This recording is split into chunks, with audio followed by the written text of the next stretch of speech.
पक्ष की प्रतिपदा तिथि से अमावस्या तक पितृ पक्ष होता है। पितृ पक्ष के पखवाड़े में लोग अपने पूर्वजों को याद करते हैं, उनके द्वारा किए गए उपकारों के लिए उनका आभार व्यक्त करते हैं। इस पूरी अवधि में खान पान, आचरण और व्यवहार में विशेष परिवर्तन अपनाने पड़ते हैं। इसमें नए और शुभ कार्य करना वर्जित माना जाता है। इस बार पितृपक्ष 17 सितंबर से लेकर 2 अक्टूबर तक रहेगा। पितृपक्ष में तिथि अनुसार पितरों का श्राद्ध करने का रिवाज है।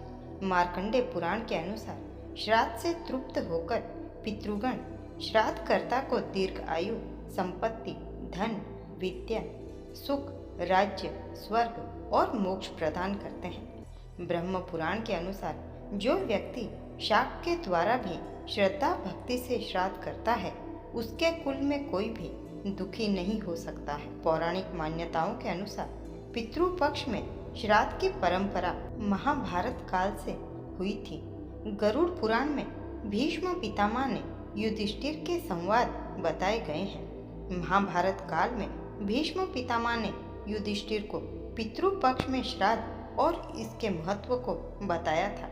भीष्म पितामह ने बताया था कि अत्रि मुनि ने सबसे पहले श्राद्ध के बारे में महर्षि निमि को ज्ञान दिया था।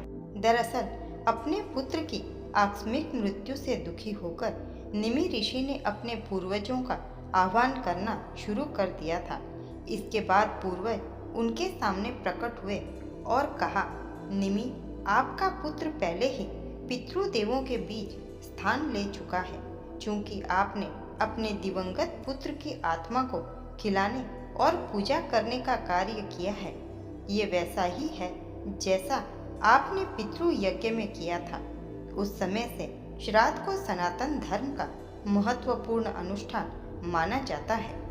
इसके बाद से ही महर्षि निमि ने भी श्राद्ध कर्म शुरू किए और उसके बाद से सारे ऋषि मुनियों ने श्राद्ध करना आरंभ कर दिया था। कुछ मान्यताएं बताती हैं कि युधिष्ठिर ने कौरव और पांडवों की ओर से युद्ध में मारे गए सैनिकों के अंतिम संस्कार के बाद उनका श्राद्ध किया था।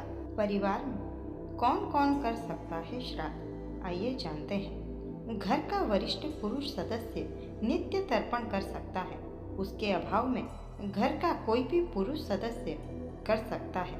पौत्र और नाती को भी तर्पण और श्राद्ध का अधिकार होता है। वर्तमान में स्त्रियां भी तर्पण और श्राद्ध करती हैं। इस अवधि में दोनों वेला स्नान करके पितरों को याद करना चाहिए। कुतप वेला में पितरों का तर्पण होता है। इसी वेला में तर्पण का विशेष महत्व है। इस दिन श्राद्ध करने वाले व्यक्ति देवी देवताओं, ऋषियों और पितरों के नाम का उच्चारण करके श्राद्ध करने का संकल्प लेते हैं। इसमें जल में काले तिल मिलाकर पितरों को अर्पित किया जाता है। इस प्रक्रिया को तर्पण कहते हैं। इसे 3 बार किया जाता है। फिर चावल के बने पिंड बनाकर पितरों को अर्पित किए जाते हैं। यह प्रक्रिया महत्वपूर्ण मानी जाती है और इससे पितरों की आत्मा को तृप्ति मिलती है। श्राद्ध कर्म के अंत में ब्राह्मणों को भोजन कराया जाता है और उन्हें वस्त्र, भोजन, तिल और अन्य दान दिए जाते हैं। इसे पिंडदान से भी महत्वपूर्ण माना जाता है क्योंकि ब्राह्मणों को पितरों का प्रतिनिधि माना जाता है। पंडित या पुरोहित की सहायता से श्राद्ध कर्म किए जाते हैं।